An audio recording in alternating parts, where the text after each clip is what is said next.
இன்றைய தியானம் ஹிருதய குகை.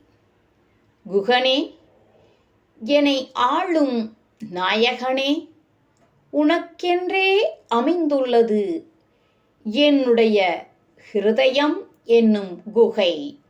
நீ அதை விட்டு அகலாது அமர்ந்திருப்பாயாக. புசல் காற்று எவ்வளவு வேகமாய் அடித்தாலும் மலை உச்சியில் உள்ள குகையில் அது நுழையாது. அங்கு அமைதி நிலவுகிறது.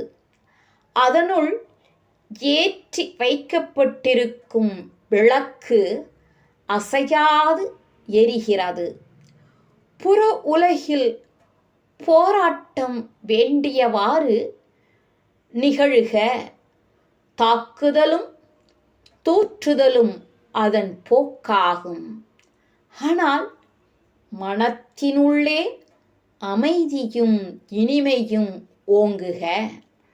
வெளியே உள்ள கொந்தளிப்பு உள்ளே உறையும் சாந்தத்தை கலைக்கலாகாது. படிப்பற்று கேள்வியற்று பற்றற்று சிந்தை பற்றார்க்கு அன்றோ சுகம் காண் பராபரமே.